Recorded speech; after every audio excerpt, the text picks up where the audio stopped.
innovators. I'm Todd Wyant, and welcome to the Bridging the Gap podcast presented by Applied Software Greatech Group. You're invited to join our conversation to model the future of construction innovation and the digital transformation adventure of this great industry. We recorded this conversation live at the Advancing Preconstruction show in Denver, Colorado, with Manasi Pitkar, Senior Director of Preconstruction at McCarthy Building Companies. Hope you enjoy the conversation. So thanks for joining us here. Thanks for having me. Yeah, absolutely. So what brings you to Advancing Preconstruction? I like coming to this conference because I am in pre-construction and it's very relevant to what I do on a day-to-day basis. Get to meet a lot of people, thought leadership, interesting conversations, just a lot to take back. Yeah. Any kind of main takeaways so far from the show?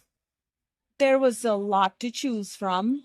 The morning sessions, the ones that Ed started, were great, informative, where he talked about escalation and the forecast for the trends. So that was good. It's always good. They put that on every year, so that's always good. And then the general sessions were good. And then I got into the department management track because I'm the chair, so I'm like the MC for that track. So I spent most of my afternoon in there. Yeah. And I had a speaking session at 3:52. So I spoke for a good amount of time on standardization. So it's been a day well spent. Yeah. You've been a busy woman today. Very busy. Nice. So you spoke about standardization. What was kind of the main gist of your talk there? The main gist was the need for standardization, kind of to streamline our workflows, because in construction, time is everything. Sure. Time is, especially in pre-construction, where everything should have been done yesterday, right? We're always racing against time. And if we have standard set, if we have standard procedures, then we don't waste time trying to figure out how and what to do. It's already laid out. You just plug and play, and becomes lean, becomes efficient. Yeah. Which means we can produce more in pre-con, which is good for the business. Yeah, for sure. How is the technology that's coming into the scene?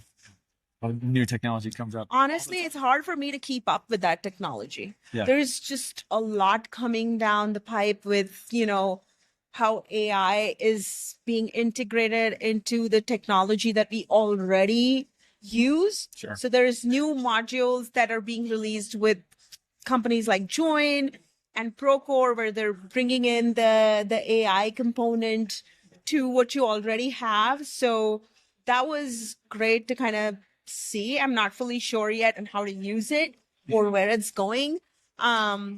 And just the new software that's coming up that's AI driven, that can read your documents. I forget the name of the company, but they're here. They have a booth. And that's been interesting to watch. Yeah. How do you stay up on the latest trends and tech that's coming in? I don't think I stay up on it, because every time I'm here, I'm like, oh my gosh. Yeah, there's new ones popping up all the time. It's pop up left, right, and center. You can't stay up to speed. I think I'm struggling even staying up to speed with the new things that Join is doing, or that the financial module that Procore has introduced that I can use actually for change orders. I still don't know how to use it, but my goal is to familiarize myself with the technology that we already have, and then learn new things. Yeah. So kind of stepping back for a minute, what do you see as kind of the biggest, most significant changes that have happened in the area of pre-con over the last, maybe 5 years? More and better software that is integrated, that does takeoffs and assembles the estimate. I think that has been the biggest life-saving change that has happened. Yeah. How is that? What's the domino effect of that in your practical kind of everyday? It saves you a step, right? Because earlier every process was siloed. So if you break down the silos, and there is one software that can do pretty much everything, starting with takeoffs, putting the estimate together, pricing it, and then doing the value analysis, value engineering, the same kind of software, that would be the ideal situation. Yeah. But not always easy to implement, because you already have invested in these software silos, and then to make a new business case for a new software that integrates something. But we have to watch where this goes. Yeah, for sure. Yeah. How do you kind of approach the interoperability angle with, so you have your existing platforms in place. How do you guys have a strategy around how to connect those, or you only look for particular platforms that already are talking to others? Does that make sense? If we have certain software and a new one is introduced that talks to the software that I have, we're already one step closer, right? So as a business, from the investment and the operations standpoint, you have to consider that if it talks to something that's existing, that's a win. Right. That's promising. And then also the software that you already have is still evolving with them adding new modules. Like I just mentioned, Join adding something new, Procore adding something new. So when that happens, then you don't have to start from scratch. You just buy the additional module and you're good to go. So you kind of have to weigh each one for its own merits and pros and cons. Yeah. What are some of the main hurdles that you're facing right now in Precon? Time or the lack of it. Sure. The right talent. That's always an issue. I would say, to elaborate on that, the right talent for specialties like mechanical, plumbing, electrical. That the right talent is hard to come by. Yeah. What kind of strategies are you guys putting in place to help with the labor shortage issue? Because it's a real problem. Strategizing early. We are encouraging creative, innovative solutions from our trade partners, helping them forecast, how they're going to staff their job, and like sharing our schedules that we build and having our subcontractors or trade partners buy into that schedule with marrying up their bench or their labor availability to match my schedule. I think that's driving, how we're planning to staff the job and run the crews and all of that. Yeah. So to kind of dive into that maybe a bit more, how are you guys ensuring that, cost estimates, accuracy, and budget management with all the different variables and complexities happening in construction right now? The cost accuracy, I think I'm speaking for my company, which is McCarthy. When we are in pre-construction, whatever is going to leave our, office is going to be accurate. We take a lot of pride. There's not one person that puts it together. It's a team effort. So the team's got each other's back. Everybody's going to QC each other's work, and we're going to find something missing. We're going to find it. It's going to get reviewed a few times before it leaves, right? So that ensures accuracy. Yeah. So I would say a lot of QCing goes into anything that we do. Now, what about on how do you build and foster that culture of collaboration and having that tight-knit group that has each other's back?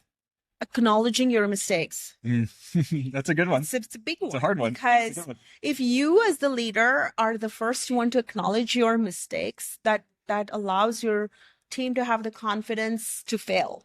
And I think failure is vital to growth. Without failure, there is no growth. So create the environment where people are willing to take risks because they know that if they fail, you will catch them. You won't let them fall all the way. Yeah. Right? Taking on calculated risks, just being open and honest about, hey, I have no idea how this is to be done, but together we'll figure it out. So they know that their leaders are not superhuman. They have their own fears, and that's shared openly. I think that allows for a lot of innovation and creativity. Yeah, more than agree with that. You're able to admit where you messed up or 100%. Where you don't know. And that takes a lot of courage. Yeah, for sure. To do. For sure. Yeah. Because I was raised in this industry, but when I started, your fearless leader was not going to admit that he was wrong. He or she was wrong. Right? Because that's not something leaders do. But now we're seeing this welcome change of leaders admitting that they're wrong. They have no clue what they're doing. And that's okay. That's great. That makes you human, relatable. Right. Yeah, for sure. And failure isn't, it sounds so bad even to say failure. You're like, oh, maybe I should whisper it. But if you do it in the right way with the right perspective, you can learn a ton. You can. When you fail. Allow yourself to fail. Yeah.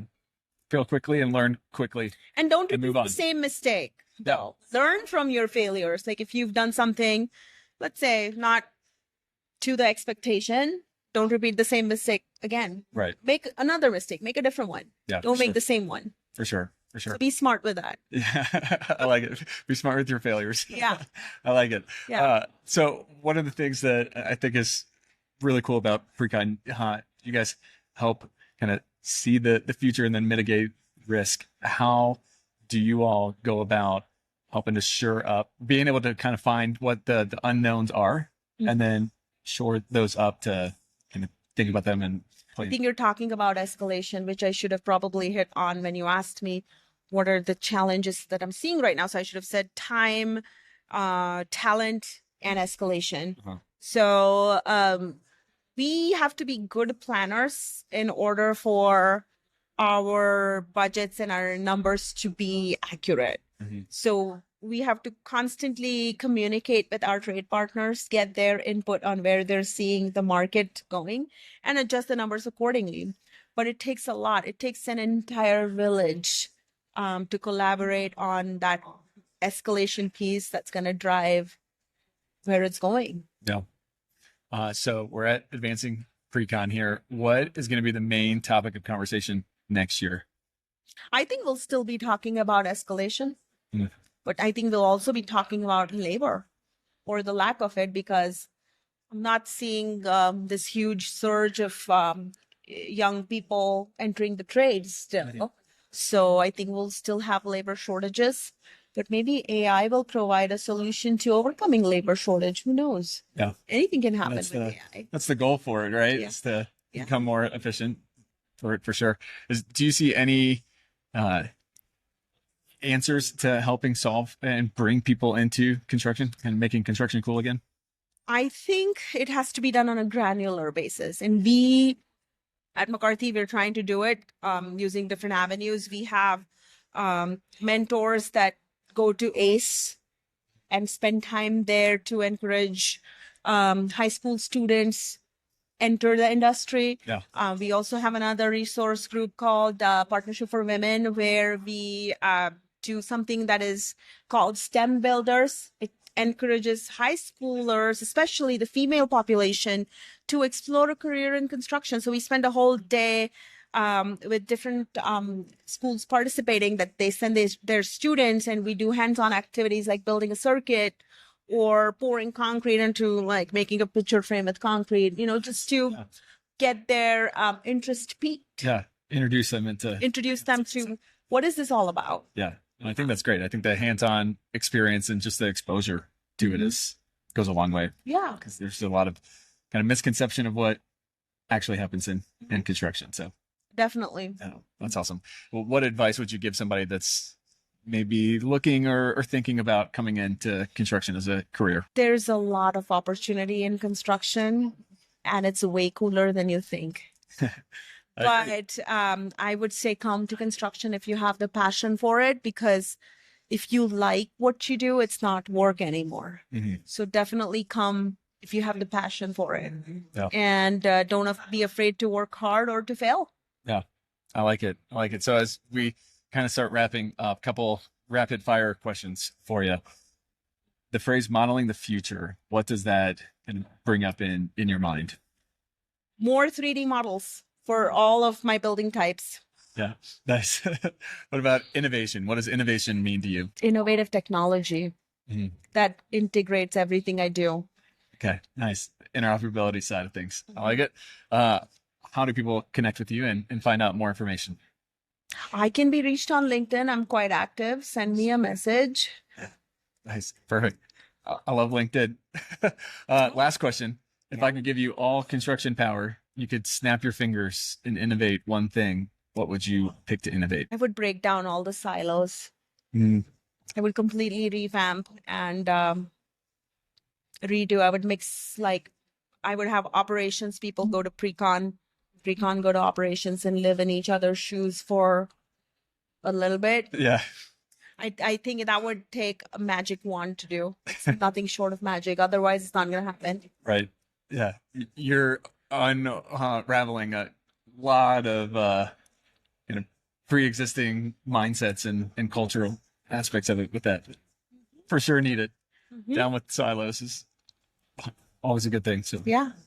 Very nice. Well, thanks so much for taking the time and talking with us. Thanks for having me.